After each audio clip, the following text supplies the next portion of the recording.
Thank you, Chairman. Karibu, Mr. Ngewa. My name is Linda Kiome. I'm the Vice Chairperson of this panel.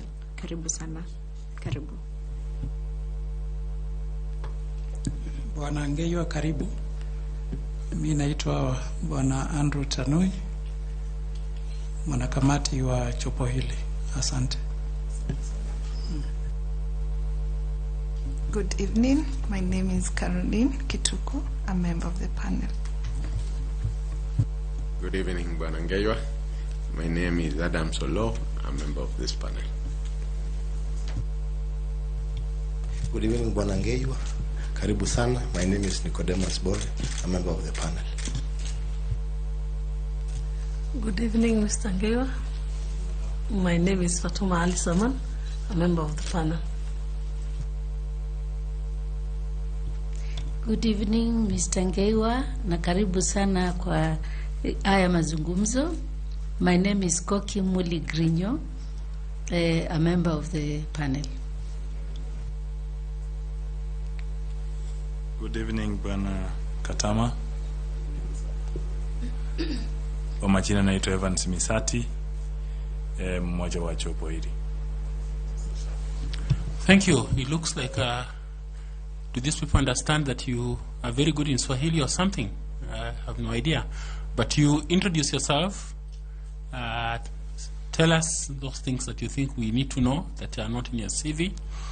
And tell us also why you think you are the best fit for the position that you have applied for. Thank you.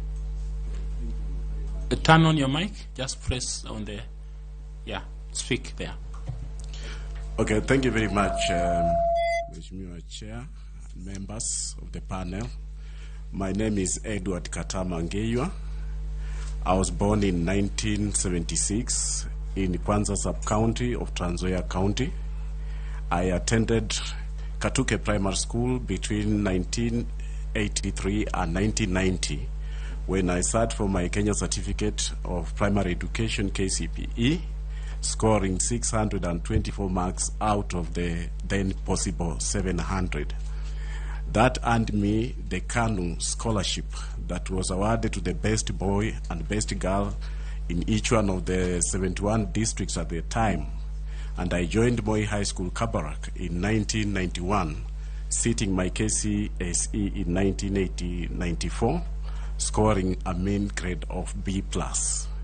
I thereafter proceeded to Moi University, graduating the year 2000 with a Bachelor of Laws degree, second class honors upper division. Thereafter, in 2001, I obtained the postgraduate diploma in law from the Kenya School of Law, and currently I'm pursuing a master's degree in international relations and diplomacy at the Mount Kenya University. I finished my coursework with distinction, and I'm now embarking on my thesis. I've also been trained, examined by the Kenya Accountants and Secretaries National Examination Board, KASNEB, and I'm a qualified certified public secretary. I've also been trained in strategic leadership development program at the Kenya School of Government. Upon my admission to the bar on 27th of June 2002, I joined private legal practice at the time as an assistant managing partner with J. Mwafula and Company Advocates in Kitale, where I practiced up to 2005. And from January of 2006, I opened my own private firm under the name and style of Katama Ngewa and Company Advocates, a firm I ran up to 2014, when I joined the county government of Trans Nzoia, the county assembly, as a principal legal counsel. In 2019, I was promoted to my current position of Director Legal Services at the county assembly. Mheshimiwa Chair, members of the panel, throughout my academic pursuit, I've held various leadership positions, from school head point at Katuke Primary School, deputy captain, school captain at Moi High School, Kabarak, and at Moi University I rose to the highest rank of the chairperson of the Moi University Students Organization, MUSO, in my third year of study. I was the first student in that university to be re-elected to the Students' Council, having previously served as Deputy Secretary General in first and second years. Even in my career as an advocate, I've continued providing leadership. I've been a member of various boards of governors previously and now boards of management, where some of which I've been a chairperson. In my assignment as legal advisor at the County Assembly of Trans Nzoia, I've undertaken extensive civic education, public participation programs across the county, and I've guided the Assembly to enact over 70 bills of the County Assembly into acts of the County Assembly.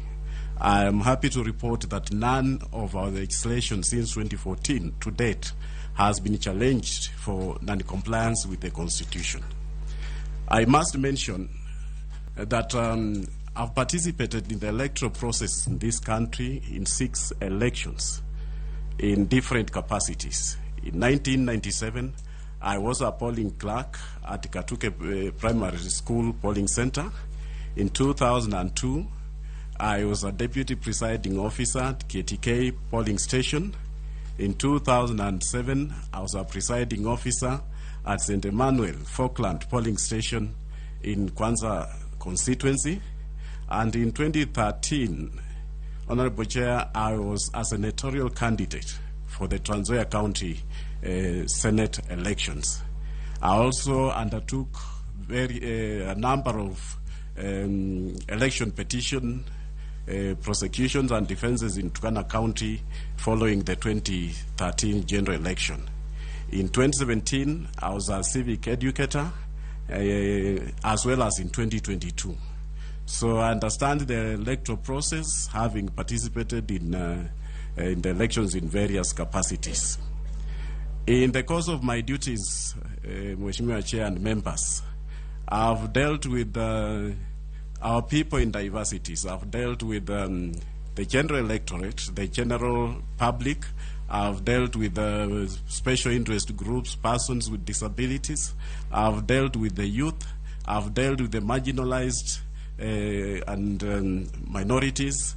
And I've dealt with the older members of society.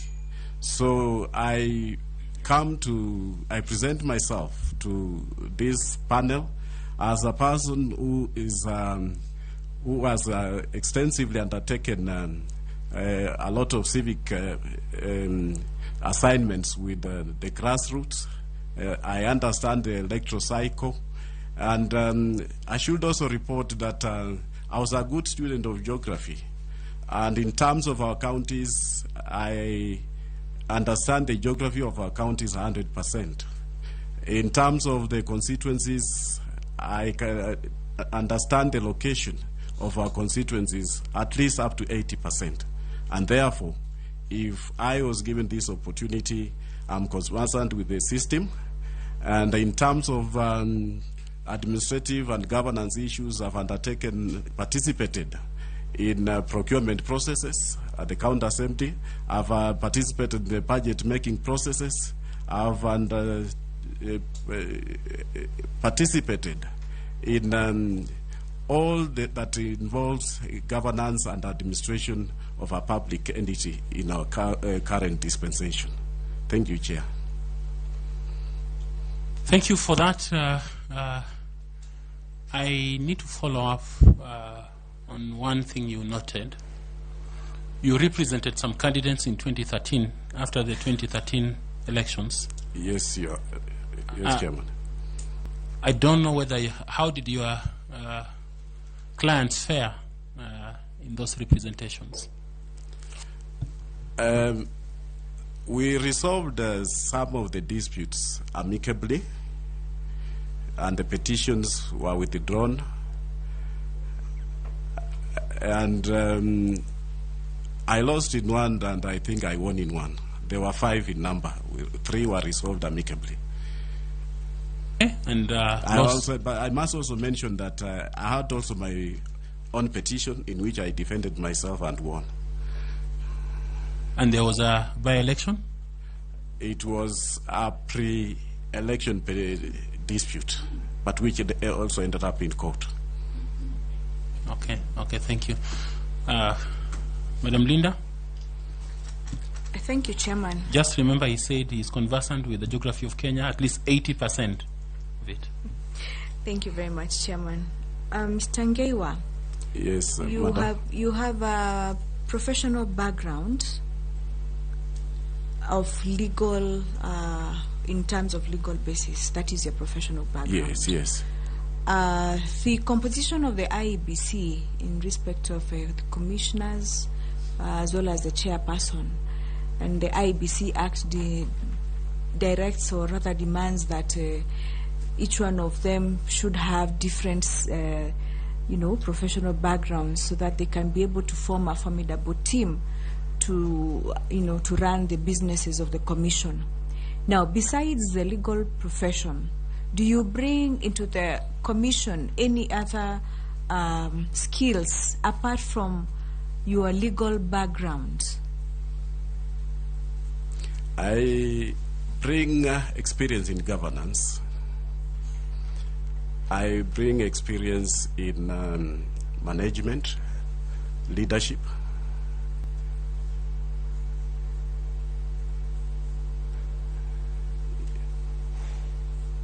In addition to that, Mr. Ngeiwa, do you have any competencies that can help you to fulfill the duties and obligations of a chairperson of the IEBC Commission? As I've mentioned, I'm a certified secretary, and therefore have knowledge in, I'm a compliance expert, legal, financial. I'm one of the resource persons who engage with even auditors when they audit our institution.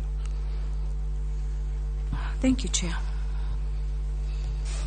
Okay, just as a follow-up to one of the questions, you talked about your capacity in governance. Do you want to just elaborate that a bit?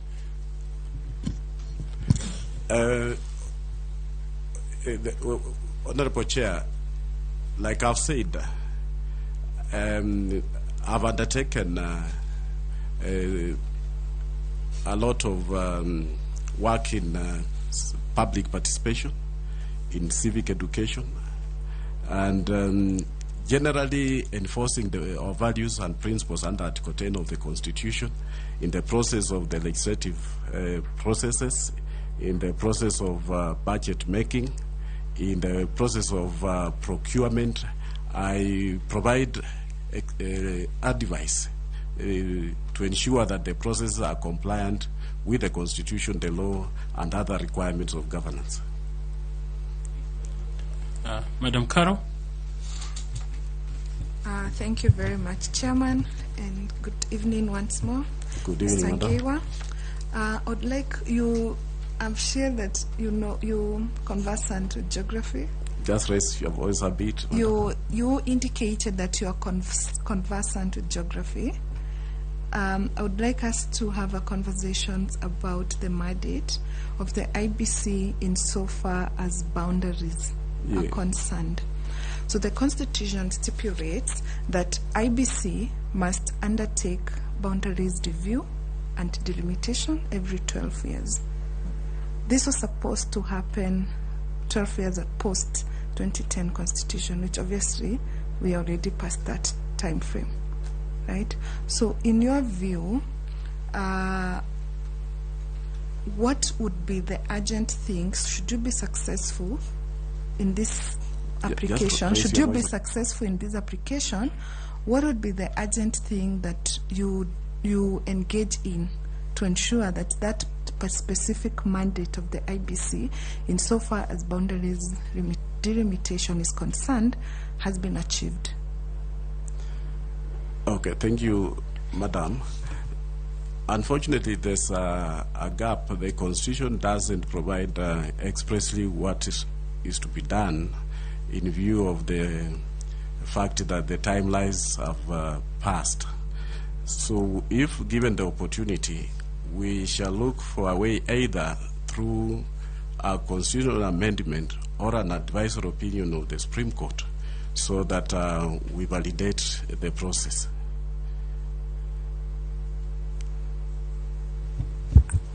Apart from going that long route of seeking a constitutional amendment or an advisory opinion from the Supreme Court, what is within the powers of the IEBC? What can you, as the chair of the IEBC, use, through policy frameworks or any other existing instrument at the disposal of IEBC that would be available to ensure that that crisis or the challenge that we have now, that boundaries have not been reviewed past the constitutional framework, is achieved? Is there anything that the IEBC can do outside going to court, the Supreme Court, and seeking a constitutional amendment? There's the doctrine of necessity where an act which would otherwise be illegal can be validated because it must be done. So perhaps I'll seek legal advice on whether the IEBC on its own motion can enforce the doctrine of necessity, or whether it requires validation of the court. Maybe to help, have you read the report of the National Dialogue Committee, NADCO report? Yes, I've read it. What did it recommend in terms of circumventing that legal challenge? I concentrated on their proposal to have a constitutional amendment. Perhaps I've not looked at that other part. Okay, fair enough. Okay, let's come back to the issues on the constitutional amendments. The Constitution can be amended in two different ways, right? Through the popular initiative or through the parliamentary initiative. So let's speak a little bit about the parliamentary initiative. How is that process supposed to look like, particularly given that there is no law currently that guides that process? If tomorrow Parliament if you become the chairperson of the IEBC and tomorrow there is a parliamentary process to amend the Constitution, how would you read that process as the chair of the IEBC? What guidance would you provide, within the existing frameworks, in the absence of the law? Now, it will depend on the nature of the amendment.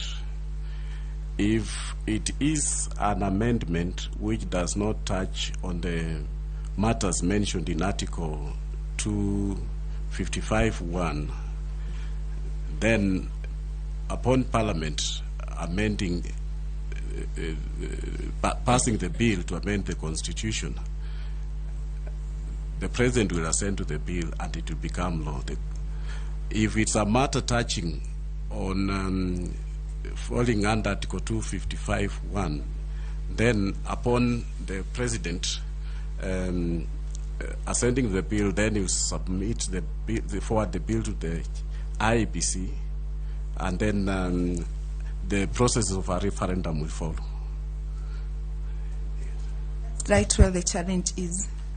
There is no law that guides those processes. Yeah. But now the process, remember, there was an amendment, proposal, an amendment to amend the Constitution through the popular initiative, despite the fact that there was no existing legal framework. So my question to you is, in the absence of this legal framework, what are those processes that you foresee that IEBC must put in place or must undertake to carry out the amendment process? Yeah, if the process requires a referendum, because the bill will be forwarded to the county assemblies, and the county assemblies will interrogate the bill. If half of the county assemblies pass the bill, then it's subjected to the referendum process. Perhaps we would do with what is within the Election Act on matters referendum. Thank you, Mr. Ngewa. Thank you, Mr. Chairman. Thank you, Caro. Koki? Good evening, Good evening, Mr. Ngewa, and karibu sana. Asante sana. You have interacted, you mentioned that you have interacted with the electoral cycle. Could you start by telling the panel 3 parts or segments of the electoral cycle, please? 3 segments or phases of the electoral cycle. We have the voter registration. We have the party nominations, and we have the voting and declaration of results. Thank you. Thank you very much. I would like to ask you some questions around voter suppression. Somebody said that in relation to election rigging or taking away election rigging, that it is easier to rig an election while it is out there. Like it is easier to steal maize when it is still in the farm than when it is brought in the granary, because when it is in the granary, it is in sacks and it can be counted. But when it's in the shamba, you can just pick here and there and ensure that it cumulatively you have stolen enough of grain. Similarly, in elections, election experts always say that there are many ways in which voter suppression can be done, leading to affecting negatively the outcome of an election. What is your understanding of voter suppression? And can you name 2 ways in which it can be done? Thank you. Okay, voter rigging may be done even during the registration process, where voters are transferred, where even voters are potential voters are dissuaded from registering as voters. It can be done through the register by not updating the register. It can be done during party nominations. It can be done through bribery before the elections, and many other ways which go on the ground. Thank you very much. Lastly, what would be, should we recommend you for nomination for this process? What are some of the opportunities of voter suppression that the Commission should look at, like the ones you have just said, and what measures do you see yourself putting in place to make sure that voter suppression does not occur in Kenya? Thank you, Chair. The problem we've been having essentially is lack of information among our people on the ground. So one of the measures the Commission or I'll put in place, we shall have a robust strategic communication framework so that the people are informed from even prior to the registration process about their civic rights, about their civic obligations, about the programs of the Commission, the timelines and timings, and their roles, so that by the time we are going to register the voters, we have sufficient, adequate information among the people of what they are supposed to do. We shall also, in that regard, ensure that we undertake comprehensive voter update of the voter register to engage with other agencies of government, including the registration, so that at any given time our register remains as much updated as possible. And then when the people have adequate information,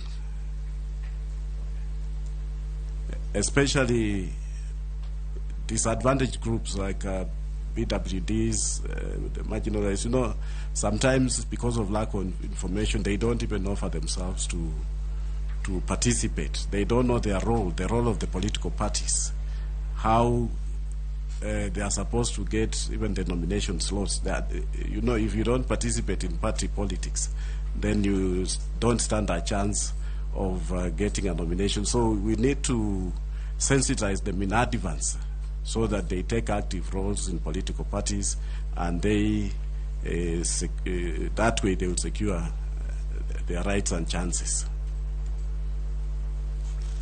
Thank you very much, Mr. Nkeiwa, and thank you, Chair. Thank you. Just to follow up on those questions with by Dr. Koki, how is violence used in voter suppression in Kenya?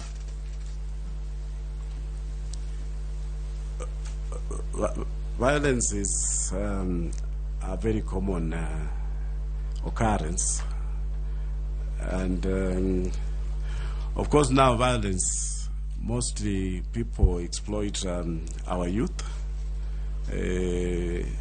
Our youth who may not have employment. During the electioneering period, of course, it becomes a business. During campaigns, at funerals.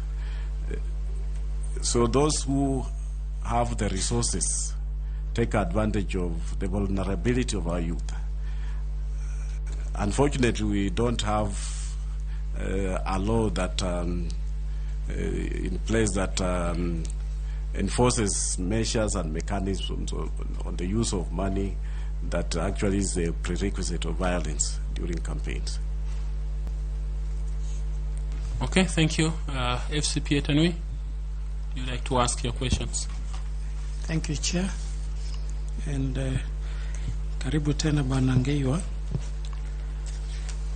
Now, the IEBC has never had commissioners for almost 2 years now. So if appointed to be the chairperson as you've applied, what are the top risks that you foresee as you take over the reign as a chairperson IEBC? You see, we are going to be required to undertake work which should have been done in 5 years, in just about 2 years. So the time available is a very serious risk. We are also going to take office when there are a lot of serious pending constitutional issues, including by-elections, including boundary delimitations, and we are also taking up the office when some of these issues like boundary delimitations there's no legal framework. In the event there's a referendum, there's no legal framework. Even about the by-elections, they are time-barred, there are constitutional issues about the timelines.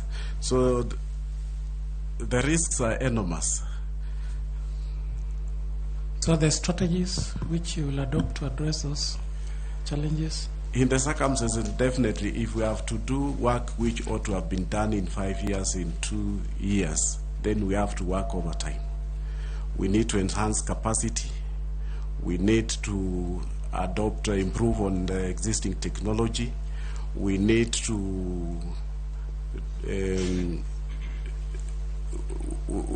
do a lot of strategic planning. We need to engage a lot of stakeholders to assist us, facilitate the processes expeditiously.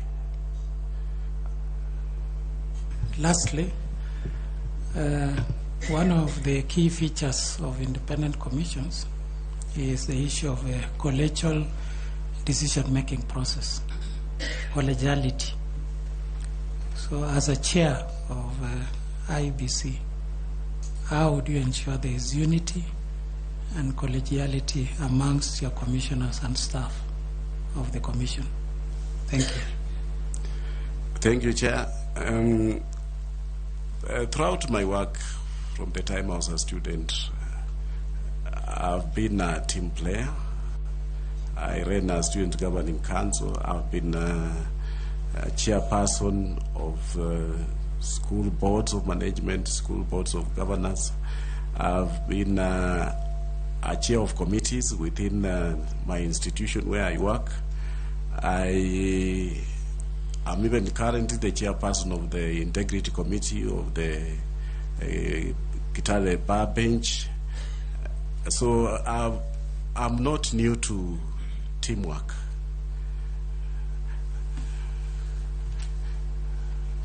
Thank you, Chair. Thank you very much. Evans Misati, would you like to ask some questions? Thanks so much, Chair. Sangeyo, I wanted to I hope you have an understanding of how IEBC operates through there is the Commission and there is the IEBC Secretariat.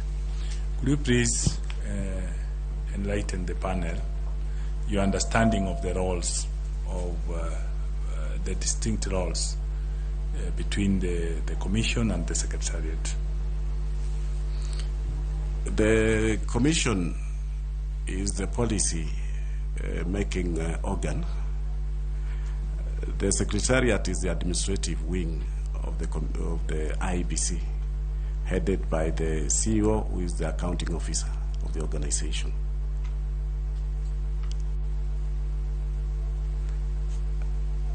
That's all you have? Have I answered you, sir? Yes, you have answered it. But I was saying, given the opportunity that you are the chair, you have understood those roles.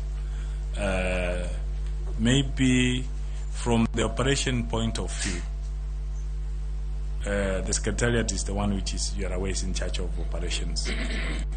What would you do different to ensure that the challenges we have been seeing, they do not occur again if you are given an opportunity to serve as a chair of IEBC?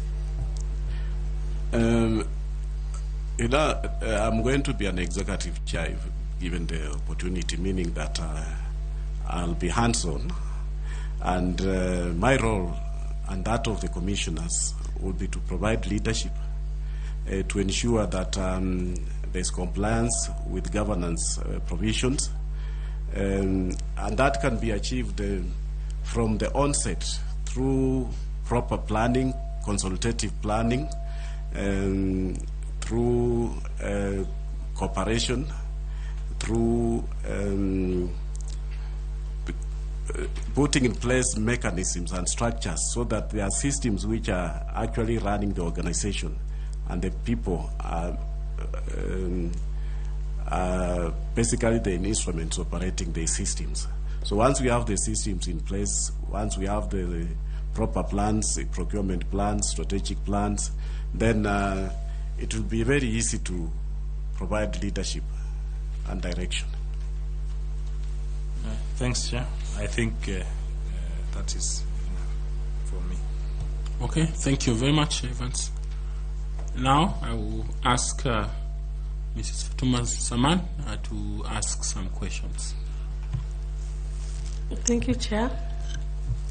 Mr. Angeiwa. Yes, madam.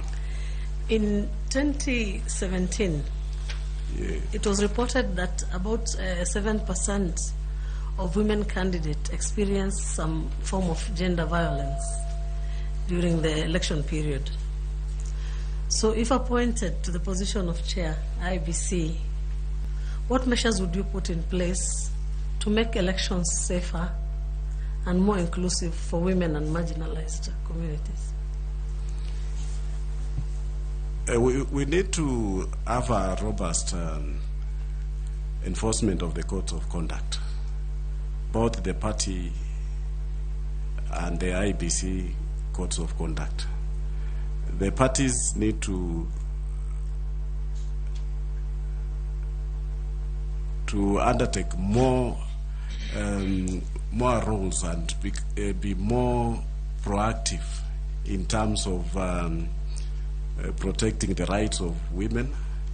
Of course, our society is still gender biased against women, and insofar as the electorate and the general public is concerned, as we have said, communication has been lacking. We need to improve on the strategies on how we communicate, sensitize, and obligate the public how to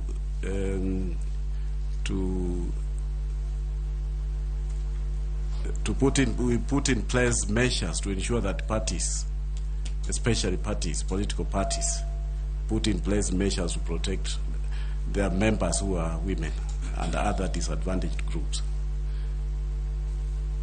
And the Commission should be given more powers to enforce the codes of conduct. The penalties which are in place currently have not been effective. They have been there from 2013 or even before, but still the issues which we sought to address in order to realize a free and fair elections still persist, especially in terms of gender and other disadvantaged groups. Thank you.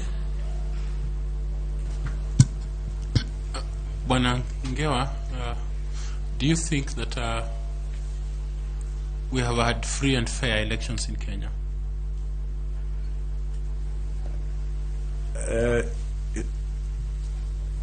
You know, we are growing democracy,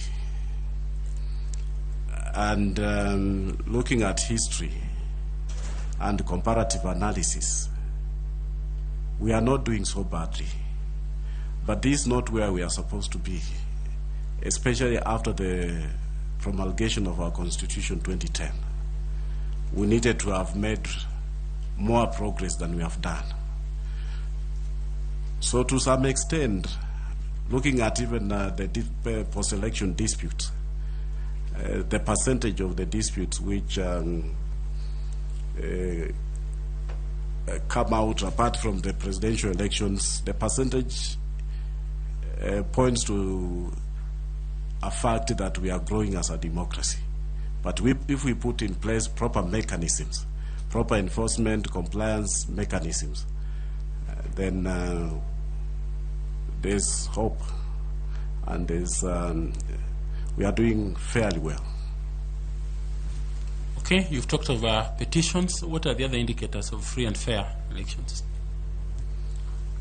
Literally speaking, one of the indicators will be the number of petitions that come out, disputes that come out after the election. Another pointer is how much we are progressing in terms of realization of representation of the less privileged groups, how much we are growing in terms of the elected, for example, women leaders, the elected persons with disabilities, how many youth we are electing, how many marginalized groups, persons from marginalized groups we are electing. That could be another indicator.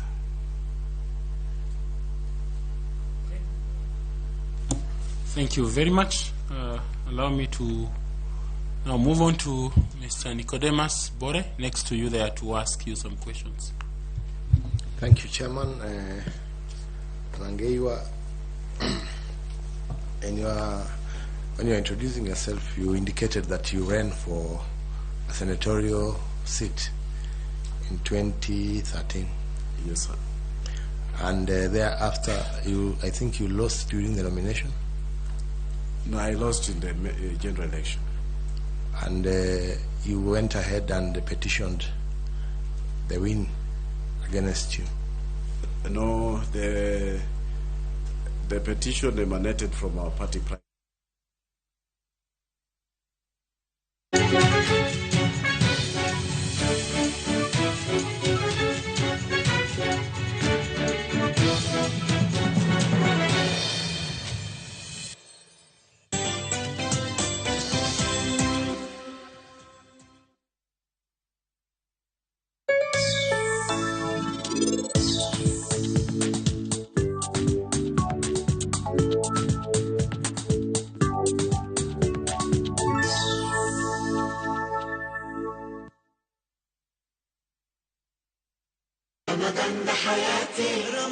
سماعتي يا رب دعاتي تقبلها طول لا لا لا لا لا لا لا لا لا لا لا لا لا لا رمضان ده رحمة من ربنا الأعلى. Turn hiyo 20 bob into 2 million. Ingia shabiki.com, skuma JetX juu, cash out in time, ushinde mamili in seconds. Jiomoshe na Shabiki JetX. Not for persons under the age of 18. Authorized and regulated by BCLB 428.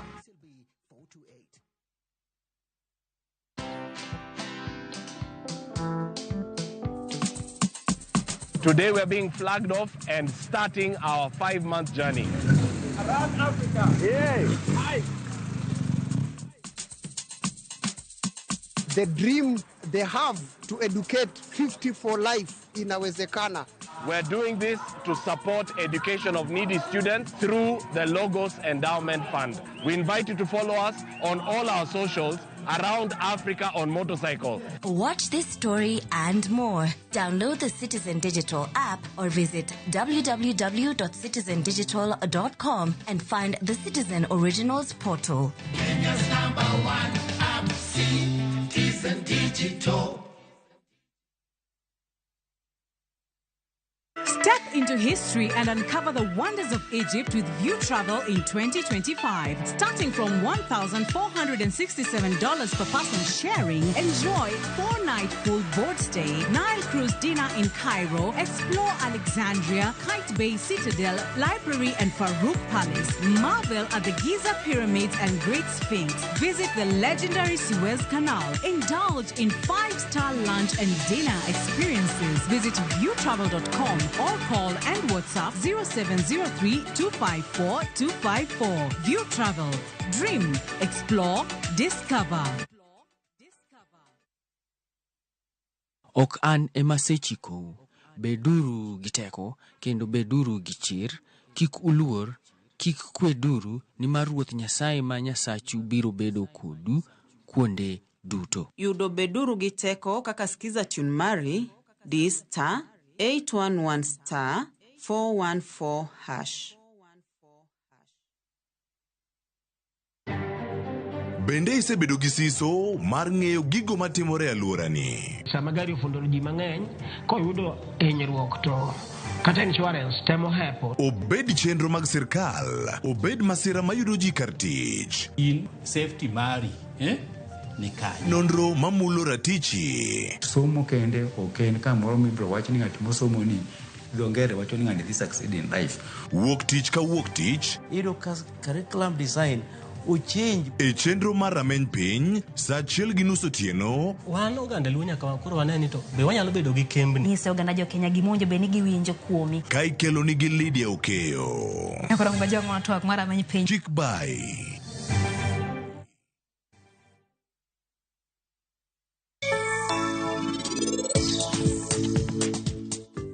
Dana, akwai ni yuda mapiyo piyo. Nikech an kaya agombo neni ahinya. Asabedo kariti kuom higni mang'eny. Ute man kacha kande adwan mondo mukte. Kanye kuma dwa gere resort. Nikech kanyo en puodho mane kwere nanoweyona. Checks gi ng'eny ahinya kae. Meher? Chakro odiochieng' ma kawuono, in kik ichak idwa gi od joka Gil. Indulge in that moment. Every spoonful of Delamere real fruit yogurt.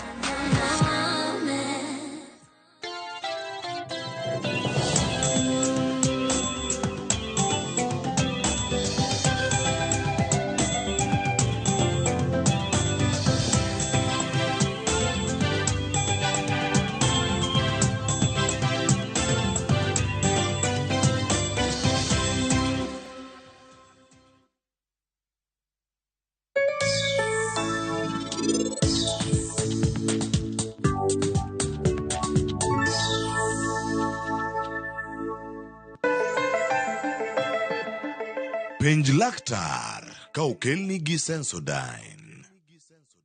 Sensodyne gives you long-lasting protections against sensitivity. And people come in and they're like, oh, it works. I can have ice cream and I'm not in any discomfort. I recommend Sensodyne because it works. It's brilliant.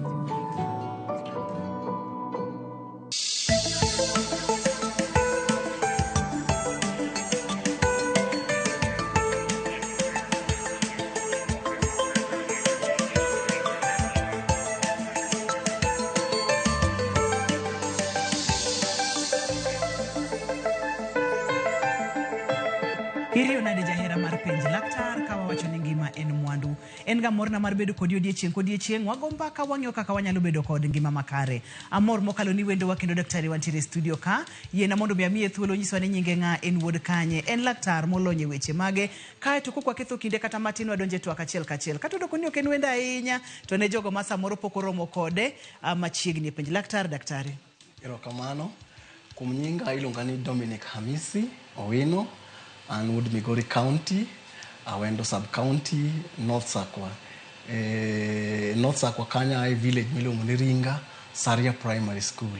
Kanya kama Pero kama nanya daktari amor mokalo mar bedo kodi bang dalo mang'eny mokalo kapok waneni kendo wadoko erokamano kuom kawo thuolo mari mondo mi bi puonjo ogandawa kendo wago mbaka kotende kod chandruoge mathoro makowa. Kawuono daher mondo mi wakete maino e chok bam kata tuo mar wadwa kete nango gi dholo maler daktari. Wabiro wacho ni nikech en tam mabende samoro setiyo sana ji mang'eny winje wadwa wacho gimiluongo ni hip arthritis. Tiende ni en chok bam. En chok bam ma omuodore. Chogo mar bam no omuodore. Koro komuodore iye kanyo, koro chogo gi chogo mulore to koro mano koro wabiro luongo ni arthritis. Koro mane modo ni mondo wolose kawuono.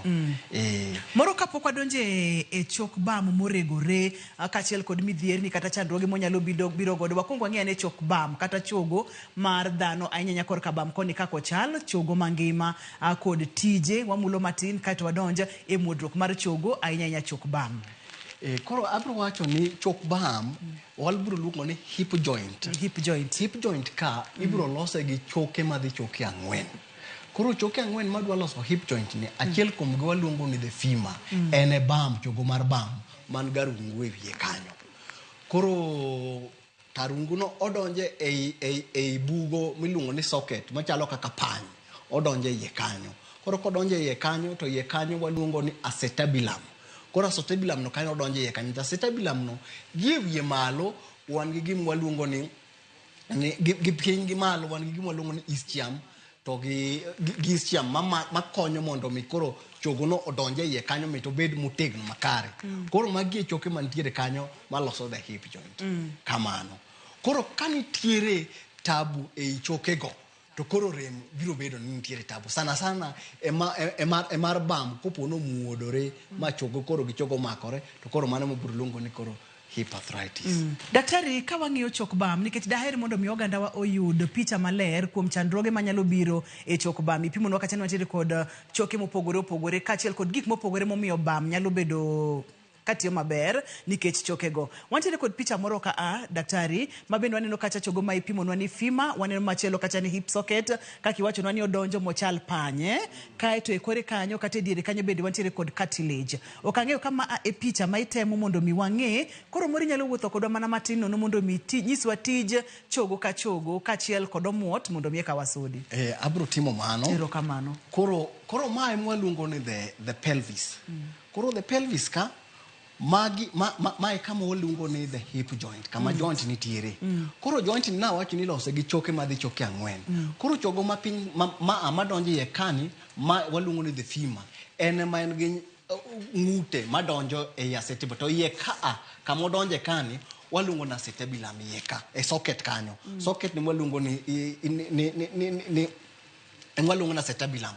Aito mamalo kawa koro pelvis bone makoro bende konyo mondo mi koro chogo ni obed ni entiere kanyo motegno.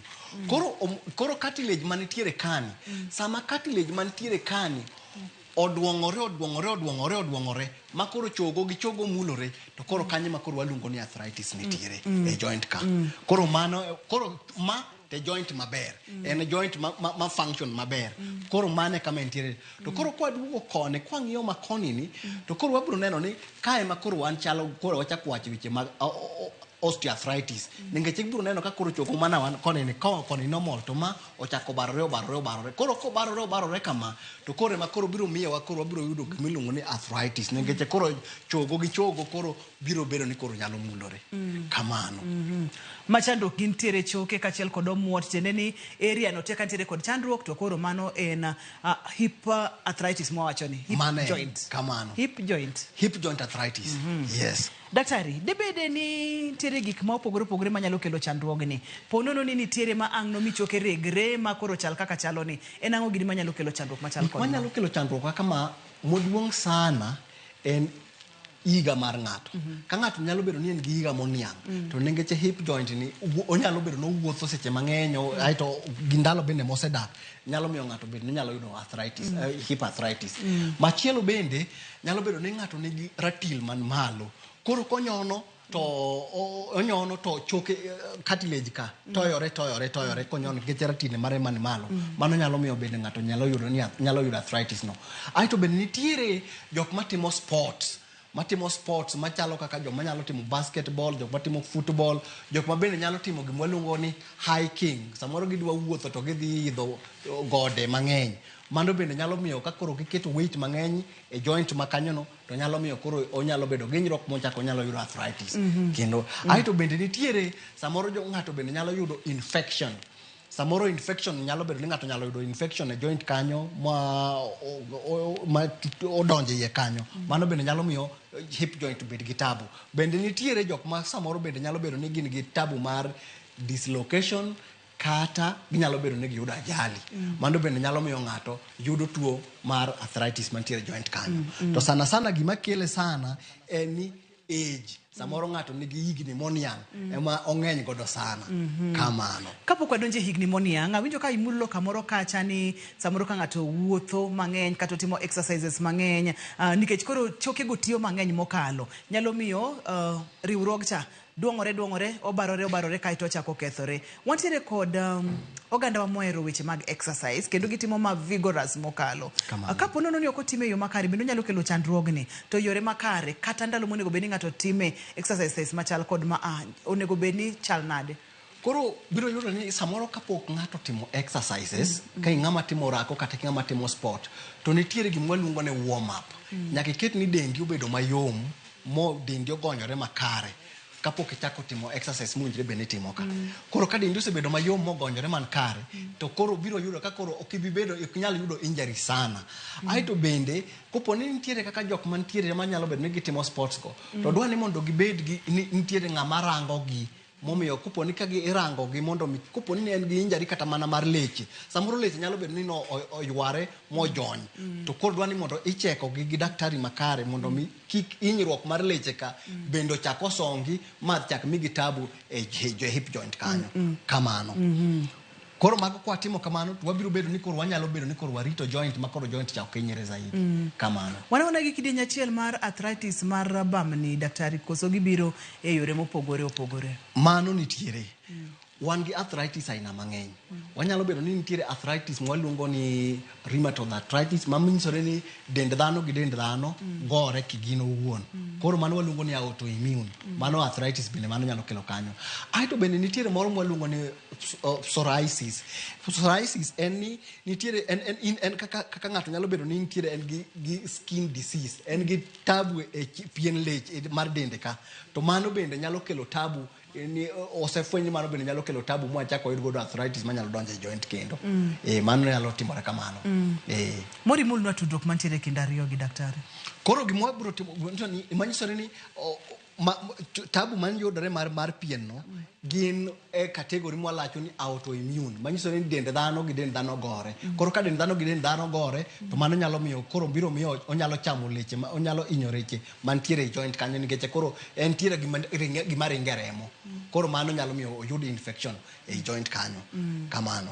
Aito kendo bende kan tiere kaka temo wacho machielo ni autoimmune manyisore ni en en a connective tissue disease. Manyiso ni leche mantiere ka inyore, aito kendo en an inflammatory disease. Koro biro yudo ka koro dend joint kuonde ka bedo ni gin gi kuot. Ka koro joint ko kuot, tibiro yudo ni ka koro ng'ato ok onyal ting'o bamne no dhi malo, ok onyal move mondo obi oring maber. Koro mano nyalo miyo ka koro joint osebedo gi tightness to biro kelo no nyalo yudo arthritis.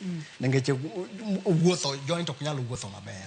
Kamano. Imulonwa kacha risk factors kata gigo manyalo keto ng'ato e thuolo mamalo mar bedo kod chandruogni. Namba 1 wantiere kod higni. Daher mondo mi ang' wachak kod kanyo kaka higni miyo choke regore kata choke nyalo muodore. Kae tibiro nyisa ka ong'eny kuom joma mine kod joma chuo kuom ji ariyo gi ong'eny kuom jomage gi gimomiyo. Namba 3 kibo mulonwa risk factors mamoko kaka wamedo sudo kod chenro ma kawuono. Mano ber kabisa. Koro wacho ni arthritis ni obiro gi mwaluongo ni wear and tear. Manyiso ni kaka isemedo kaka itiyo gi joint no kuom seche mang'eny. Inyalo bedo ni kiwuotho aka kata mana nyaka town kendo iduogo. To kendo gi ng'at ma wuotho kowuok ka to gik mane gate kama wadonjo godo cha. Koro ibiro do ka ng'ato wuotho kowuok ka nyaka town to nitiere hinyruok ma choke kata mana leche nego hinyore godo zaidi. Koro mano ma gima temo wacho ni kaka ng'ato medo dak e piny. Eka wuotho mang'eny itiyo kod choke ni mang'eny. Kaka ng'ato bende nyalo bedo ni mano onyalo hinyore. Koro chalo kata kaka gari kiriembo gari seche mang'eny to tiende mar taya mar gari nyalo bedo ni rumo. Koro bende kaka joint ka. Aito namba 2 kaka age medo medore to e joint ka nitiere gima luongo ni nitiere mafuta e joint kacha. Koro mafuta mantiere e joint kacha bende kaka imedo bedo gi moniang to mon rumo e joint kanyo. Koro kama orumo e joint kacha koro biro ka koro onge gi lubrication maber. Koro mano nyalo miyo friction yudore e joint kacha to kelo tabu. Aito kende joint ka nitiere gima luongo ni blood supply mamiyo madonjo e ng'ut mar chogo kaka e joint ka nitiere kama remo donjo godo e chogo makani. Koro remo no bende samoro nyalo bedo ni ng'ato nyalo bedo no oyudo tuo e joint mar remo madonjo e chogo mar the femur cha. Koro ka chogo no koyudo remo makare to oyudo gima luongo ni necrosis. Ochako towo mos mos. Koro kotowo mos mos to koro biro yudo ka koro gicha koro riwore ma koro ng'ato kendo koro nyalo yudo arthritis. Koro kamane kaka koro higni moniang nyalo miyo ng'ato oyud arthritis. Kamano. Ong'eny kuom joma mine koso kuom joma chuo? Ong'eny kuom joma mine. Ningeche joma mine biro yudo ni gitimo tije mang'eny sana ka gintiere kata mana e dala. Samoro ibiro yudo kaka ng'ama miyo owuok e tich. En bo tima tich ma ng'ama dichuo jande. Kochako gik e ot to chako donjo e jikon. Koko dwa chapni. Moluok nyaka ot motieki. Kendo kinyi koponi pok odhi e tich en momento chako chung kendo asubuhi odwa ni mondo oik nyithindo meto dhi e tich. Ochapni mang'eny. Koro chapni mang'eny. Aito namba 2 joma mine bende biro yudo ni madini magi mantiere dendgi kacha seche ma koro gineno malo to bende koro remo wuok kuomgi kendo seche moko bende nyalo yudo ka koro kata gi pek kendo kata ka koro gin gi nyithindo to magi te gik ma koro wuok kuomgi. Koro biro miyo choke gi madini mar calcium koro biro dok piny. Koro mano ka koro osedok piny to biro yudo ka koro chogo no cha mondo obed gi ngufu motegno koro ngufu dok piny. Koro ka ngufu dok piny koro biro miyo ka koro giyudo waluongo ni koro gibedo mayom ma koro ginyalo yudo ang'owa ginyalo yudo tabu. Aito kendo bende machielo mar kawo mine kono nitiere hormones mantiere dendgi ma bende miyo ka samoro kata ka diere magi pek kata ka gidwa konyruok to ibiro yudo ka koro nyalo miyo ka ng'ato nyalo bedo ni koro muscles gibedo mayom. Koro magi te bende samoro nyalo miyo gibedo gi hinyruok zaidi ningeche hormones mantiere dendgi kanyo. To joma chuo to ningeche samoro joma chuo ningeche kaka yudo ka madini gi magi ok girita ahinya. Koro biro miyo samoro koro ibiro yudo ka joma mine ni malo to joma chuo ni piny. Kamano. Kaka wamedo sudo daktari wabiro ng'iane gima inyalo tim nikech adier une lakteche munyiso ni nyaka ng'ato chapni. Kaito chapni mang'eny ni bende kelo wear and tear. Tiende mana kaka nyamburko kitiyo kode mang'eny tiende ne rumo mana kaka mo mane chogo gi rumo choke medo regore kod weche makamago. Kaka ndalo sudo tiyo en gima nitiere mondo miduok thuolo piny mar bedo kod chandruogni en ang'o gini mibiro tim mano wabiro ng'iyo bang'e. Tiende ni gin gik mang'eny ma pod wabiro ng'iyo bang'e ma kapok watieko chenro ni. Kamano. Omiyo kiyenwa mondo mwaka uyweyo ka waduogo to wadwa ng'eyo ni to ranyisi magi ma kiwinjo tinyalo chich ni nyaka bedie ni nitiere kod arthritis mar chok bam. To ponono ni isewinjo ranyisi gi. En ranyisi mabiro biro abira dichiel koso biro biro mos mos. Kako medo biro no en ang'o gini monego bed ni timo mondo mi kik imed kelo hinyruok ne in owuon ne mago gimoko mathoth e kidieny mar ariyo. Omiyo kik idhi mabor kata matin, kik isudi.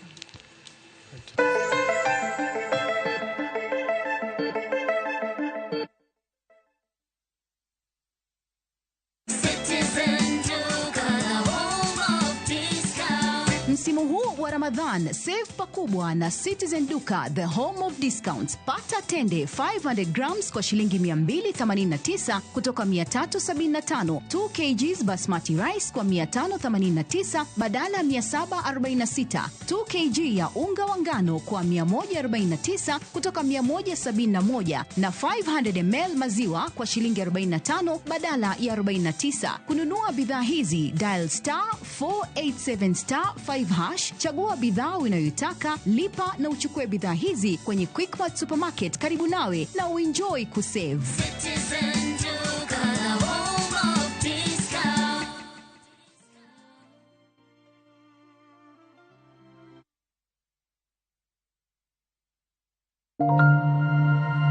Our big dreams start small. And with every hand that lifts, every word that guides, these dreams grow, shaping futures, changing the world. To all the women, you are the wings that make our big dreams fly.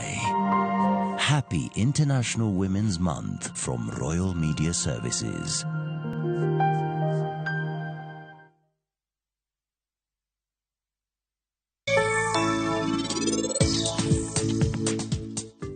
Dana, akwai ni yuda mapiyo piyo. Nikech an kaya gombo neni ahinya. Asabedo kariti kuom higni mang'eny. Ute man kacha kande adwan mondo mukte. Kanye kuma dwa gere resort. Nikech kanyo en puodho mane kwere na noweyona. Checks gi ng'eny ahinya kae. Meher? Chakre odiechieng' ma kawuono, in kik ichak iduogi od joka Gil. Indulge in the moment with every spoonful of Delamere real fruit yogurt.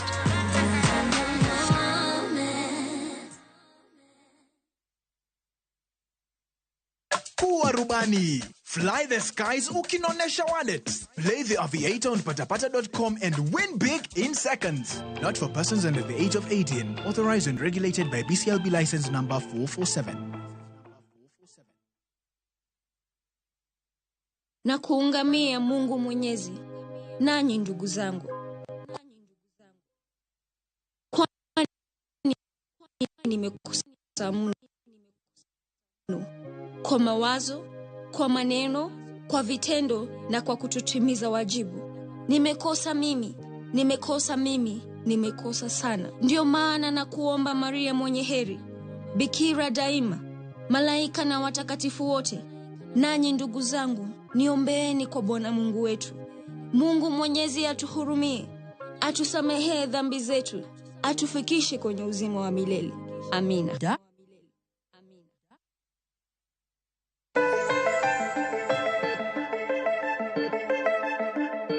Machiegni kendo penj laktar kokalo Ramogi TV ngima en mwandu. Wantiere kod Dr. Hamisi olony mokalo e weche mag tuoche mag choke kod kaka inyalo timni weche mag physiotherapy mabende dholuo nyalo wacho ni ruecho to kene na ruecho nyaluo kamano en ruecho mosomo mong'ini choke chal nade, mosomo mong'ini leche chal nade, mosomo mong'ini to ponono ni irwa ng'ato onego bed ni time nang'o kuom thuolo marom nade, kuom ndalo marom nade. Emomiyo seche mwagombekni gi to ber ka ikawo thuolo mondo mi chikiti. Daktari, wang'e ni seche ma ng'ato sechako bedo kod chandruogni, thothne ranyisi biroga. Ranyisi thoro chalo nade? Ranyisi bira dichiel ni ta koso gi gik moko mabiro mos.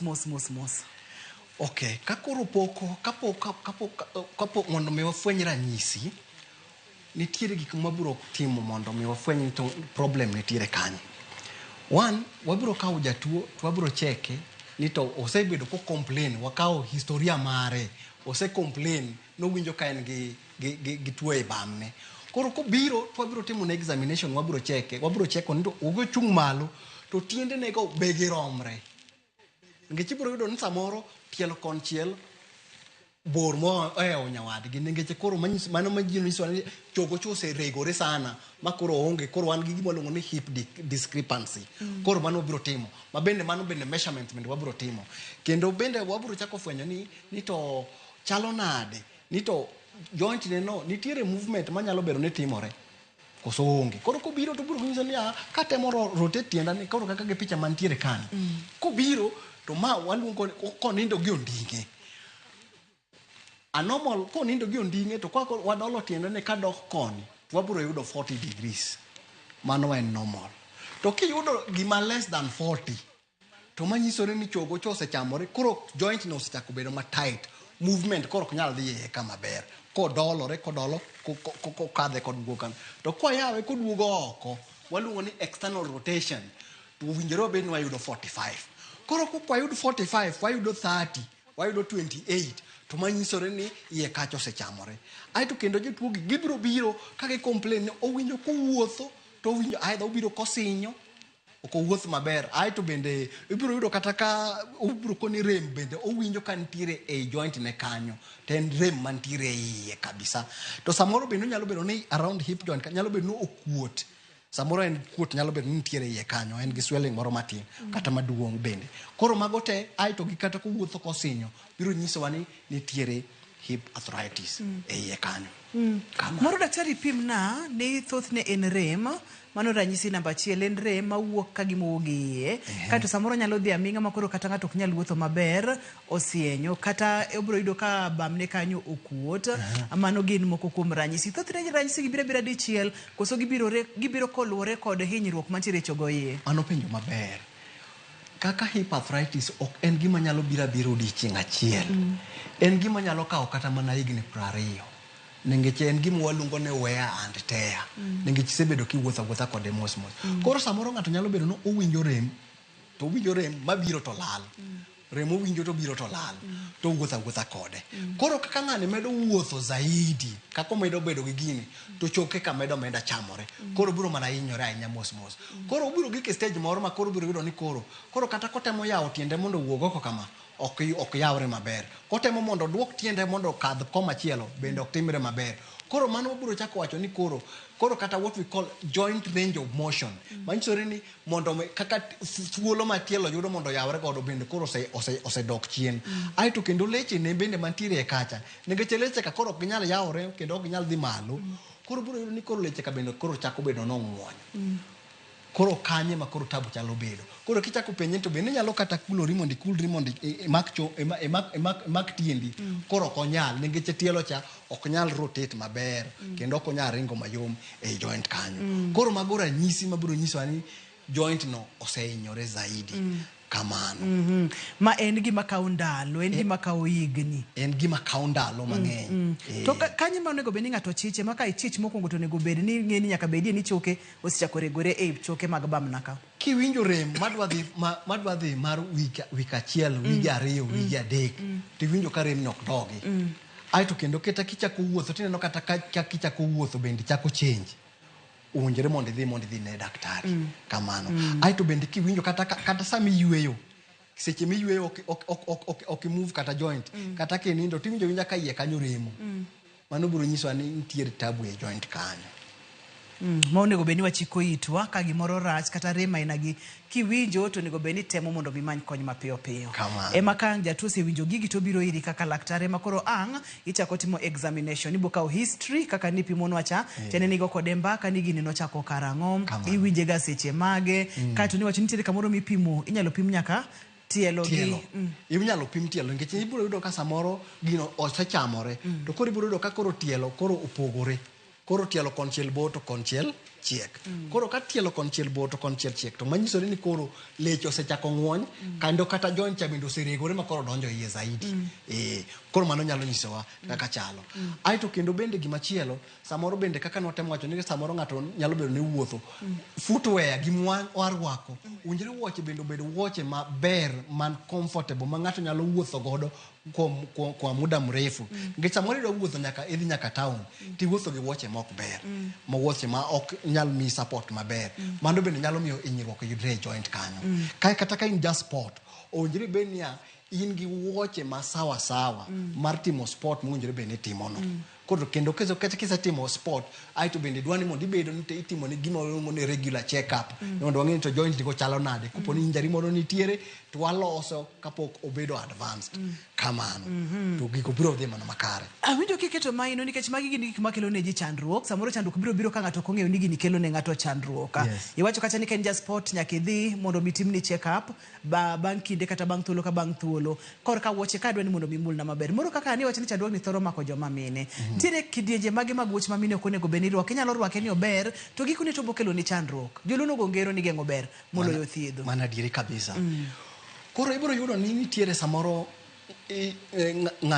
inyalo bedo ni in gi wuoche ma samoro tight ok oromo tiendi kabisa en wuoche madiny koro tiendi ok ni thuolo makare koro ka tiendi ok ni thuolo tiwuotho ka koro ok in gi gate maber manyiso ni kaka iwuotho kaka igo okang' ok ber ok inyon piny maber mano koro ok inyon piny maber manyiso ni distribution kaka ratil ringo kadhi piny nyalo miyo koro mi tabu nikech ibiro do kaka wiyi e goki koro biro kata kinyono riwuotho gi wuoche ma ok ber nyalo miyo bende ng'ato hinyre aito moro bende nitiere ma ok awacho e samo kuongo cha samoro bende joint marwa ka nyalo bedo ni ok riwore maber ok no losore maber seche mano nyuol ng'ato ma bende mano waluongo ni congenital sama no nyuol ng'ato to no joint cha no kochuogore maber bende nyalo miyo kata kaka ng'ato nyono piny nyalo bedo ni nitiere tabu aito bende nitiere ka ng'ato nigi gima waluongo ni flat foot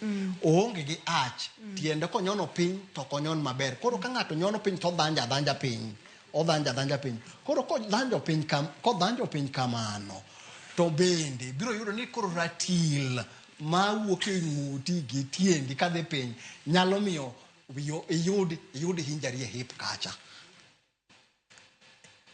daktari mano ng'ato nyalo timo kata kamano mano wabiro wuoye bang'e gimomiyo neno ka nyiero nikech nitiere ng'at mang'eyo mantiere kod flat foot koro seche ma ng'ato dhanjo piny kamano to chandruok biro e ndalo manyime ber king'eyo kaka ibiro deal kod chandruoge gi kaka gibiro medo nitiere kaka inyalo deal gi mano nikech wan gi gima waluongo ni special shoes wuoche ma special manyalo konyi mondo mi achno walose kano okolosore kane sama ni Nyasaye chwe wachato no kolosore to miwa rieko ma wanyalo konyi godo nitiere gima nyalo soyo e wuoche ma konywa ni mondo koro owayo yud kaka gino nyalo biro nikech ach mo wacho no kama bedo tielo mokunjore ge yieno en mo konyowa koro konyowa o absorb shock koro kata kiwuotho to shock bedo absorb to kai tiendi nyona piny to mano nyalo miyo koro iyudo hip joint problem aito gimoro bende nitiere apart from kaka na mana asewacho cha nitiere gimoro luongo bende ni Q angle en tiende ni kichung kaka dhano tibiro yudo ni tielo nitiere kidro tielo kiringo line karingo kadhi piny kendo chak igolo moro kawuok e koni gi bath hip gi koni to ayudo ni Q angle mari no ni malo kata en piny zaidi to nyalo miyo ng'ato koro biro bedo en gi knocked knees dok man tielo ochal ka gima chonge go tuomore chonge ne tuomore kata ng'at man gi chonge mogwedore ma luongo ne ragwel koro ragwel bende kichalo bedo ni in ragwel to nyalo bedo ni koro kaka distribution mar weight matimore e joint kacha koro ibiro nyono piny to iketo weight zaidi kendo kata ka entiere bende e chongi to koro chongi ka koro chal ka koro odhi koro manyiso ni weight cha ok oring maber koringore kodhi piny koro Q angle no bende ka nitiere pogruok to nyalo miyo iyudo hip arthritis nikech joma mine onyalo bedo chakore 15 nyaka 18 koro ka en 13 kata 14 kuom joma mine to mano nyalo miyo gihinyre zaidi e malo kuno kamano aito kendo bende ka en mamala ahinya to biro yudo ka koro inyalo yudo ka koro chonge ni koro gwenyo tuomore koro mago te bende nyalo miyo ng'ato nyalo yud godo hip arthritis kamano En choke machamore, en choke masamoro koro osechako regore kotere kod gik mang'eny mokalo. Nyalo bedo higni, nyalo bedo hinyruok masamoro hinyori godo, nyalo bedo ni koro ratil mar del bende osedhi malainya, koro ipek, maseche mipek ni koro pressure bede choke ka, koro mocha dhi ka rumo mapiyo piyo kata odiore koro ang' choke go timore nade gichako regore. Samoro tiende ni oko bedo maber kaka daktari pimon wacha choke go ang' no regre. Wayudo kacha ni magi duto te nyalo kelo ne joma mine kachiel kodaka joma chuo chandruok mar arthritis mar chok bam wadedo kacha ni hip joint arthritis. Isebedo kod chandruok, isedhi ka daktari, osepimi mong'eyo moneno ni chandruok to nitiere ka. Bende wantiere kod thieth, ka thieth nitiere. Thieth chal nade, diere mag thieth, ere kako nego beni ritori kaka jatuo. Enena yengo koso gini yath, koso idhi time nang'o. Ni mago gimoko mathoth kidieny mar adek, kikibed godo mabor kata matino.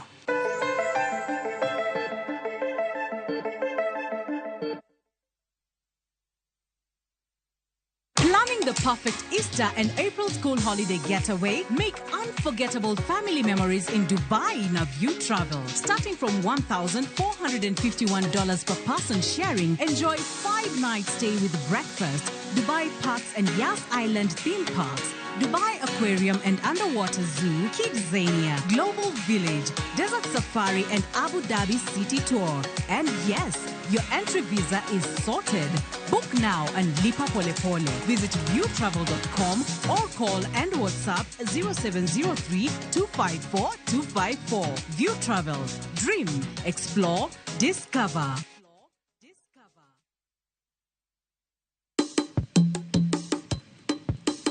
Shukran. Watim kama kaudera irwaki, kausuka munditwe, walim namchumbi, wabil chiemo mopogore pogore, chiemo mantiere gi nyadhi, chiemo mantiere gi mit nyowoyo. E namni, wantiere kwa dare mopogore, wan gi lobster, wantiere gi prawns, wantiere go kela, wantiere gi oyster, waden mondo waket gi mesa, wapunjere kaka itedo gi kod kaka ichamo. Garlic butter, and garlic meal, and garlic butter, the nigga dado mouth kende. Gwenge gi benetire koda chiemo mamoko maging'ere godo, kaimati, biriani, mahamri, magi duto te wakeluni e chenoni mar tedo gi chiemo. Na kuungamia Mungu Mwenyezi, nanyi ndugu zangu, kwani nimekosa mno, kwa mawazo, kwa maneno, kwa vitendo na kwa kutotimiza wajibu. Nimekosa mimi, nimekosa sana. Ndio maana na kuomba Maria mwenye heri, Bikira daima, malaika na watakatifu wote, nanyi ndugu zangu, niombeeni kwa Bwana Mungu wetu. Mungu Mwenyezi atuhurumie, atusamehe dhambi zetu, atufikishe kwenye uzima wa milele. Amina. Dial *811*415# to get ungamo la dhambi.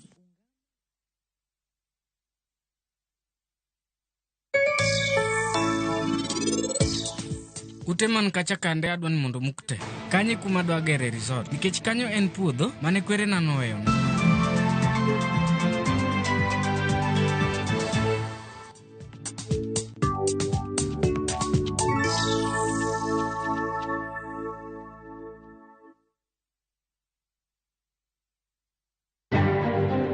Ndio huyo karawa alijam, akapiga risasi 2 juu. Watu wakakimbia. Baada ya kukimbia, ule jamaa alichukua mawe. Sasa ndio ule karawa alichukua advantage. Jarit moro mar karjot mar jatend piny tudo ginek mar jago moro manyo chielo gi lisasi e buore Nairobi. It was an attempt to shake me, an attempt to mudsling my reputation because I've upheld my integrity. I do not have skills in gold trade. Ji ang'wen oketi e tago maliet kagi manyo lemo mar Jakom IEBC, kama oting'o Ann Amadi, mane en jatatije mar doho kod mane en jakom duol mar CIC Charles Nyachai. Kodno no goya te, maonge gimoro amora mana winjo jowadwa. Miya uru kony. Yamo ni nyo biro mapek, gi pe, gi koth, kendo nyen yamo maluorore mar kalausi. Yamo mapek okelo kethruok mar mwandu e counties ma Kisumo kod Homa Bay. Ilanono monj manyocha omonj godo miyo moro wira ni odagi bololo mokwongo e liend jaode e gwenge ma Kisii.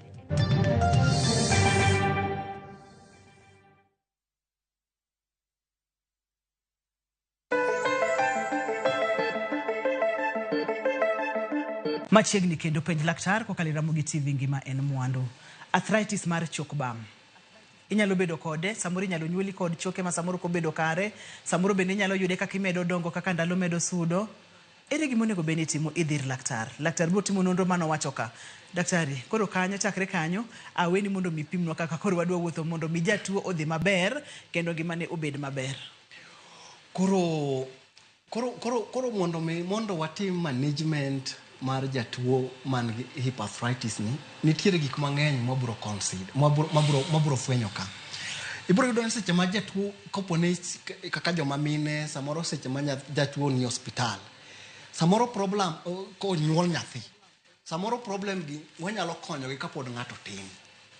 Ibiro yudo ni koponi nyathi nyalo nyuol koponi yudo ni en gi flat foot mwa wacho cha samoro koponi nyuole to chongene ka ok dong maber wanyalo fwenyo kapod ng'ato tin. Koro koponi ofweny gi kapod ng'ato tin kaka samoro entiere adolescent stage pod to kiyo angle mwa wacho ka samoro ginyalo bedo corrected gi gimwa luongo ni osteotomy samoro surgeon nyalo biro timo ma losgi mondo gikoring maber. To ka koro ng'ato osebedo mang'ongo koro wayudo ni koro en gi hip arthritis nitiere gik mang'eny sana mwanyalo timo mondo wakony godo jatuo ni.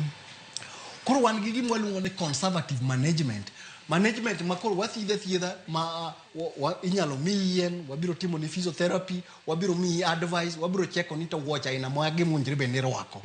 Aito kendo bende nitiere surgical mi bende nyalo tim mano to koro ibiro tim gi surgeon mano koro ok tim gi jok machalo kaka wan. Wan watimo gimwa luongo ni conservative management ma koro wabiro nyalo miyi yien kendo nyalo tim ni physiotherapy to koro kaka an wabiro timo gimwa luongo ni physiotherapy. Koro ka jatuo biro wabiro timo na examination mwafweny ni to problem nitiere kanye. Koro ka jatuo biro to wabiro kawo historia mare, kwasekawo historia mare to kendo koro wabiro cheke, wabiro pimo kapo ni nitiere kaka nitiere shortening ka mwa advice. Kwasetimo mano mwafwenyo ni to koro mago to nitiere to wanyalo oro jatuo ni wadwa goye picha mar x-ray. Koro kwasegoye picha mar x-ray to kwaneno gimwa dwaro wanyalo ore kendo mwatim kata picha mar MRI kata mana mar CT scan mondo koro wapang jatuo ni thieth. Koro thieth ni wabiro time nang'o achiel. Wabiro advice jatuo ni arthritis en tuo mabedo managed. Ok en gimi thiedho kaka wanyalo thiedho malaria to rumo. Nikech kaka nwawacho mokwongo cha ni en wear and tear. En gima biro kuom higni mang'eny samoro kaponi in ng'ama ng'ongo. Samoro bende koponi ubiro nikech ni in just sport ihinyori to sport ok tim dichiel en gima timore pole pole.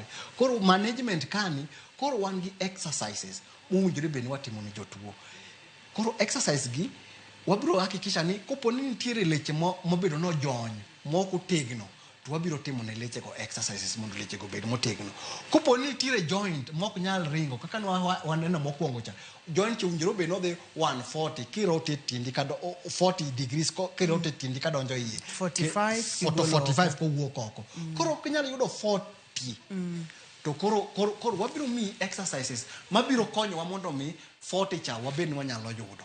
Kendo 40 wanyalo yudo kendo ko wuok oko. Kendo muscles bende mag bam nigi bende.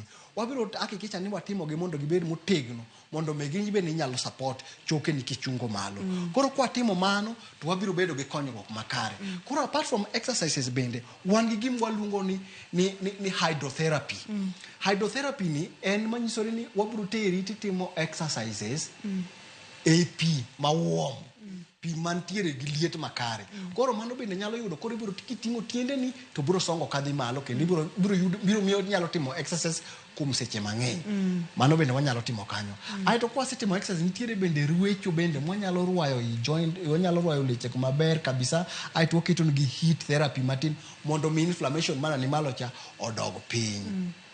kwa setimo mano kendo wabiro koni ni exercise gi bende inyalo timo ka intiere dala mondo koro gibed part of you ni ka intiere dala tinyalo dhi kodgi mbele mondo mi gi quality mar ngimani obed ni intiere malo koro magi gik mwanyalo bedo kwa nyalo timo to ka bende jotuo bende man bende rem ni malo to ntiere yedhe minyalo migi manyalo konyo mondo ng'owa mondo rem odog piny mondo mi okwene gi rem mondo gibed sawa sawa magi gik mwinjore bed ni watimo kamano. Thothne onego bed ni jotuo ritore nang'o seche ma giyudo thieth? Nyalo bedo ni odhi e bero, odhi e surgery, kata samoro entiere kodi kaka physiotherapist, onego bed ni ng'ato ritore nang'o? Koro weche mag exercise mane ng'eny ka, higni ng'ato ok nyal duoko chien. Ratil mar del, ng'ato biro manage ka oduoko ratinde piny, weche mag exercise kod mago mulnwa kanyo matin daktari.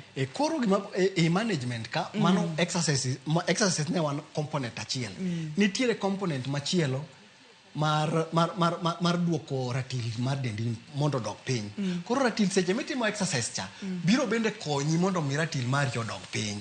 Aeto kendo bende wabiro neno ng'ama luongo ni ng'ama olony laini mag chiemo mondo mi koponi ratil mari ni malo to jalony mar chiemo cha wabiro ire mondo mi dhi nene mondo pang ni tinyalo chamo ang'o mondo mi kik ratil mari cha pand kadhi malo zaidi. Mago wabiro timo. Aeto bende koponi nitiere kaka samoro wuoche mane nyalo bedo iwuotho godo, aeto nitiere kata mana ni tiendi konchiel gi kuma chielo ok romre, to nitiere wuoch ma special manyalo losni gi jalony maloso wuoche mondo mi kakoro iwuotho to be ni iwuotho e level achiel makoro tiendi mano ng'woncha wanyalo ting'e malo mondo mi kik ibed ni grem zaidi mamande inyalo hinyori godo bende kendo. Aeto kaponi in ng'at ma bende timo tich mag samoro nyalo chung' kuom seche mang'eny, wanyalo advise niya inyalo chung' seche matin tibet seche matin mondo mi kik ichung' zaidi makoro miyo leche ni ka hinyore kendo minyalo miyo choke ni ka hinyore zaidi kamano.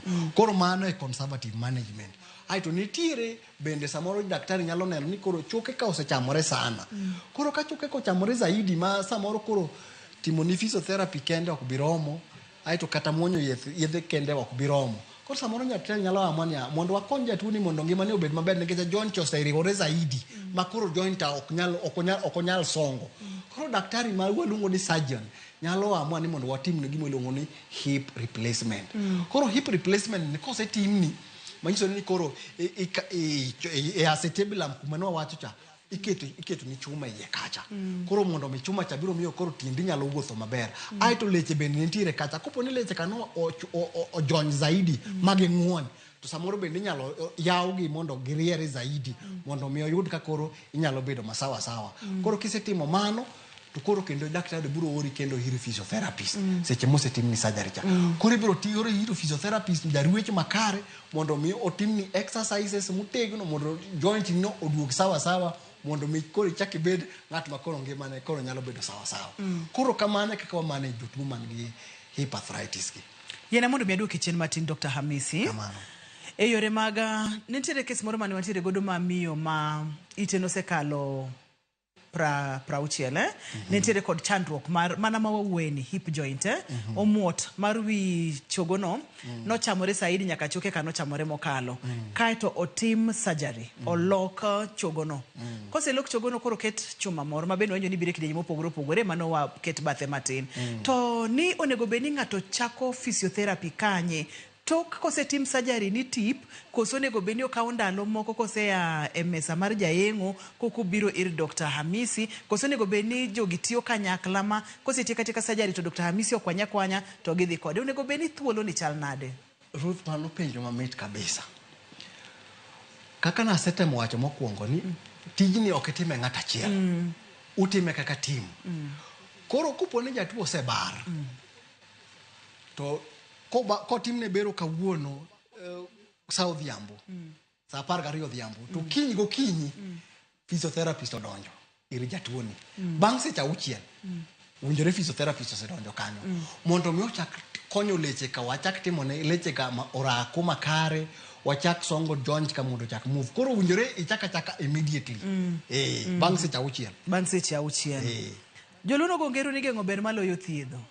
okang'eyo kaka inyalo geng' arthritis kata hinyruok mar chok bam mabiro kod higni, kata kapo nono ni inyalo geng' ibiro nyisowa. Weche mag ratil ni pimonwa kacha ni in wan wawegi nyaka wa manage, nyaka wang'e kaka wachimo, nyaka wang'e kaka wadak, mondo mi kik iket ratil mohewo chokeni gi pek ang' nokelnwa chandruok. Wang'e ni weche mag geng'o ka daktari. Weche mag geng'o ka makoro ber. Ningeche kaka itemo wacho ni geng'o ber moloyo thiedho. Koro gima wabiro hakikisha ni mondo wageng', wabiro cheko ni to weight marwa nyaka bed ni nitiere piny mondo mi kik wabed gi hinyruok. Aito kopo ni ing'ama timo sports, to kopo ni in gi injury, to kaw thuolo mar yweyo matin mondo mi okuongo check ni hinyruok ma in godo no mondo wapunguza. Aito kopo ni age ni bendo sebedo osesongo zaidi, to koro wanyalo advise ni koro avoid gima waluongo ni high impact exercises. Manyiso ni exercise mitiyo gi nguvu zaidi. Koro inyono piny matek. Koro mano koro nyalo punguza mondo mi kik ibed gi hinyruok nikech chokeni koro osebedo mayom.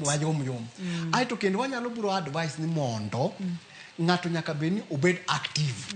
Obed ni ichapni. Inyalo timo exercise kata gina exercise mitiyo mana gi blada mayom ma ok ket joint rank sana. Nitiere exercise minyalo timo makata ina kitandani ewi kitandani kacha. To nitiere mana exercise minyalo timo gi blada iywayo, timo gi blada iywayo, kata inyalo kawo mana kata towel iketa kindemi tidia biro konyo hip joints muscles ka mondo mi gibed ni gitegno. Okochoni mondo itim exercises mapek zaidi. Mana exercise mayot maber ma dendi nyalo. Kwa timo mano to wabiro geng'o hinyruok machalo kaka mag hip arthritis ko. Wathoro ga bedo kod sessions mag physiotherapy.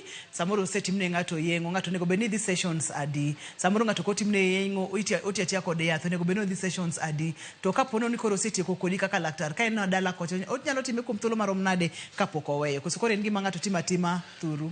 Wawacho ni exercise to en gima ng'ato tima e kuom ngimane te. Nengeche kata kiwuotho en exercise. Koro exercise kopo ni ng'ato setimne bero, to exercise go owinjore bed ni gin pattern parcel mar ngima mare. Okonyalo wacho ni ngech seche mobiro bire clinic wabiro puonje gik mowinjore bed notimo ma waluongo ni home program. Gima owinjore bed ni kotimo entiere ot. Aito bende samoro bende kata ka gibire clinic gibiro neno daktari, to nitiere wedegi moko ma gin godo.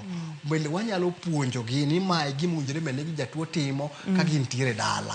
Aito bende kapok wiyo wil, kopo ni jotuo motimne gi bero mag joint gi, samoro wabiro advice gi ni kagin dala kopo ni gitiyo gi choma dala mar waluongo ni pit latrincha, to samoro nyalo miyo hip gi hinyore zaidi. Kata bende jok bende mantiere gi arthritis ma severe, watemo advice gi ni ginyalo bedo mondo kata ka gikawo kopo ni pit latrincha ma gin godo choma pincha, to ginyalo kata kawo kata kombe mag plastic tibaro iye, to koro kodhi oko ka koro bedo makoro obedo ma okochoni koro ogwoma ahinya.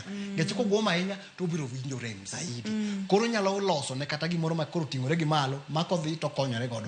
Aito bende owinjore bed no yudo kata ka koro en gi kom moro kobede kom moting'ore gi malo mok ni piny ahinya, ma bende nigi waluongo ni armrest, ma kodwa chung' to mako kochungo malo, ma ok ochung' ka koro beda kom mantiere piny to ting'ore zaidi ma biro miyo nyalo hinyo hip joint mare. Koro mano to wanyalo timo advice kata jok moko te man gi hip arthritis. Ngeche kibedo e flop mapiny, to mondo mi chung' kiting'ori malo to biro yudo ka koro exact pressure mang'eny e joint kacha, to mano nyalo miyo ng'ato yudo rem zaidi.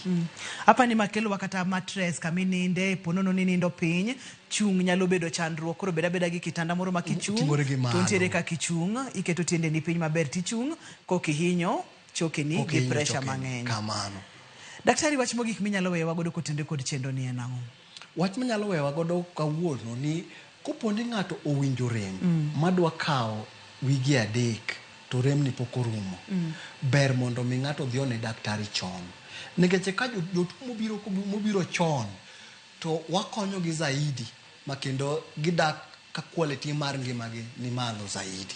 To ka ng'ato biro kakoro joint neno oseriwore makoro chokene ka bende oseriwore aito kendo leche man kacha ka oseridore matek samoro konyo jotuo ainagi samoro ok obed mayot koro biro chuno ni samoro kada to surgery to samoro surgery bende samoro nyalo bedo ni bei ni malo matin samoro nyalo bedo ni nyalo bedo matek koro biro yudo samoro jogi gibedo ga githagruok sana kama pon nono ni adwa ni wagol twagni studio ka mondo mi watere oko kocha inyalo yudi kanye namba ni mag simu chal nade kata kaka wanyalo tudore kodi chal nade nikech samoro ngato oneno chendo toge kaka oyudi to dwani mondo mi oyudi mondo mi konye nyiswa kaka wanyalo yudi koro kaka nawacho mokuongo an private practitioner physiotherapist molonye weche mag choke kod leche koro an gi clinic na mwaluongo ni Kilimani Physiotherapy Center wan gi office marwa mantiere Professor Nelson Awori center mantiere around Upper Hill area around Nairobi Hospital area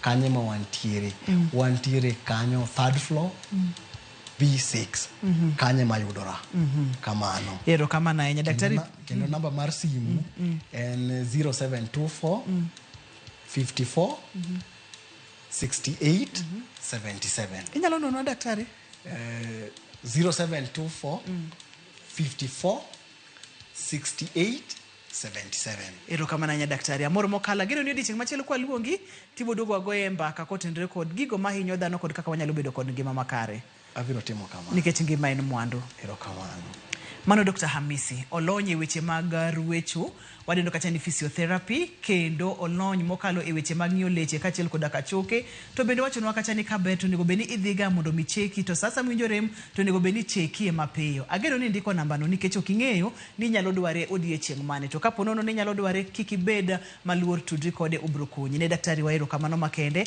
ne jogo picha mawa ne director ne ero kamano Nyalinzi kachiel kod producer na Pape Chokoth ne inja heran mar chenro ni kikwil ni ino wuon ine laktar mokwongo mar dendi ngima en mwandu aniluonga ni Ruth Otieno oriti masani penj laktar ka okelni gi Sensodyne.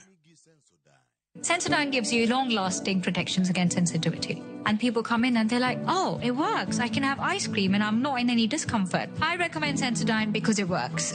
It's brilliant.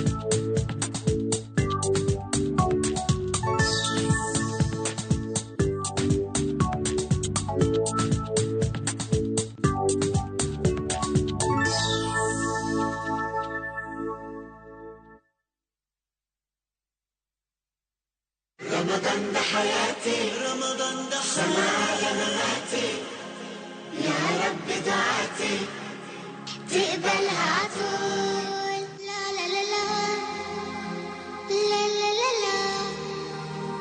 لا لا لا لا لا لا رمضان ده رحمة من ربنا الأعلى